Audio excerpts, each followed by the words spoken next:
यूँ तो पाकिस्तानी सियासत में -1 कोई नई इस्तिलाह नहीं, लेकिन हालिया दिनों वज़ीर आज़म इमरान खान के हवाले से -1 एक बार फिर ज़ुबान ज़दे आम है।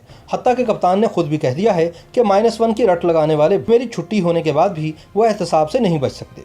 उन्होंने ये भी कहा कि कुर्सी तो आनी जानी चीज़ है, लेकिन उसूल बचाने की कोशिश करनी चाहिए। ताहम सच तो ये है कि अपने 2 साल इक़्तिदार में कप्तान ने कुर्सी बचाने के लिए अपना हर उसूल कुर्बान किया है। कहा जाता है कि मुख्तदर हलकों ने सन 2014 में जमात इस्लामी के अमीर सैयद मुनव्वर हसन से सियासतदानों को फारिग करने वाले -1 फार्मूला का आगाज़ किया। इस तजुर्बे की कामयाबी के बाद MQM के बानी अल्ताफ़ हुसैन, पाकिस्तान मुस्लिम लीग नून के कायद मियां नवाज शरीफ और पीपल्स पार्टी के रूह रवां आसिफ अली जरदारी पर इस फार्मूले को आजमाया गया, जिसके नताइज आज सबके सामने हैं। याद रहे कि नवंबर सन 2013 में एक टीवी प्रोग्राम के दौरान उस वक्त के अमीर जमात इस्लामी सैयद मुनव्वर हसन ने यह मुतनाज़ बयान दे दिया था कि अगर कोई अमरीकी फ़ौजी शहीद नहीं कहलाया जा सकता तो फिर इसका साथ देने वाला पाकिस्तानी फ़ौजी कैसे शहीद हो सकता है। अहले इल्म को इस पर सोच विचार करनी चाहिए। इस बयान के बाद सियासी और अस्करी हलकों से मजम्मत और तनकीद का ऐसा सिलसिला शुरू हुआ कि जमात इस्लामी की क़यादत को एक कदम पीछे हटना पड़ा। मामले को सुलझाने के लिए भाई लोगों ने मंसूरा जाकर सैयद मुनव्वर हसन को बाज रहने की तनबीह की, लेकिन सैयद साहब डटे रहे। ना सिर्फ इन्होंने मुख्तदर हलकों से बेवफाई का गिला किया, बल्कि कश्मीर पॉलिसी में तब्दीली, लापता अफराद के मसले और वज़ीरिस्तान में तालिबान मुखालिफ फ़ौजी ऑपरेशन पर भी तल्ख़ ख़यालात का खुलकर इजहार किया।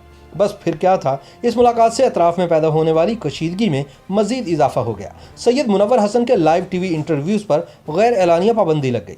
बाद अज़ां गैर महसूस अंदाज में अंदरूनी और बैरूनी पाबंदियाँ लगाई गई और वाज़ेह पैगाम दिया गया कि सैयद मुनव्वर हसन का नाम अब नाकाबिल कबूल फहरिस्त में शामिल हो चुका है, लिहाजा इन्हें माइनस कर दिया जाए। इस आला सतही मुलाकात के 100 दिन बाद सैयद मुनव्वर हसन को जमात इस्लामी की अमारत से जमहूरी अंदाज में फारिग कर दिया गया।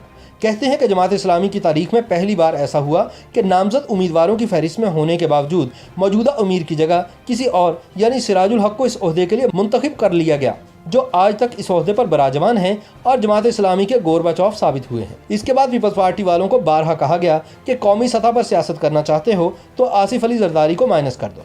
इस मकसद के लिए आसिफ जरदारी के खिलाफ केसेस भी खोले गए और मीडिया के जरिए किरदार कुशी का सिलसिला भी तेज तर कर दिया गया। आज नतीजा ये है कि आसिफ जरदारी करप्शन के बेबुनियाद रेफरेंसेस के बोझ तले दबे हुए हैं और बिलावल पार्टी चला रहा है। इसी दौरान नवाज शरीफ तीसरी मरतबा मुल्क के वज़ीर आज़म बने तो कुछ ही अरसे बाद डॉन लीग्स का हवा खड़ा कर दिया गया और नून लीग वालों को भी -1 का कहा गया। नून लीग वाले ना माने तो पैनामा केस के जरिए -1 कर दिया गया।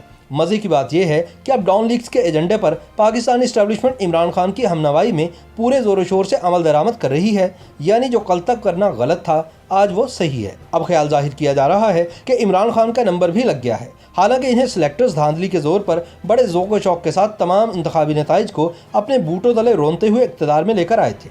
ताहम इन पर जल्द ही यह हकीकत आश्कार हो गई कि कप्तान तो निकम्मा था और इनकी सिलेक्शन गलत थी। चुनांचे अब अपोजिशन ने भी सूरत हाल को भांपते हुए ये मुतालबा करना शुरू कर दिया है कि अगर पाकिस्तान बचाना है तो कप्तान की जगह किसी और को वज़ीर आज़म बनाना होगा। लेकिन अंदर की खबर रखने वाले कहते हैं कि कप्तान ज़बरदस्ती -1 की सूरत में असम्बलियाँ तोड़कर ऐसा माहौल बना सकता है कि किसी के हाथ कुछ भी नहीं आएगा। लेकिन अब देखना यह है कि कप्तान -1 के हमले से किस तरह नबुर्द आज़मा होते हैं। YouTube पर गूगली न्यूज देखने के लिए youtube.com की सर्च बार में गूगली न्यूज TV टाइप करें। गूगली न्यूज के पेज पर सुर्ख रंग के सब्सक्रिप्शन वाले बटन पर क्लिक करना ना भूलिए। YouTube पेज पर अपलोड होने वाली वीडियोस से बाखबर रहने के लिए बेल आइकन पर क्लिक कीजिए। आपको हर नई वीडियो के बारे में नोटिफिकेशन मौसूल हो जाएगा।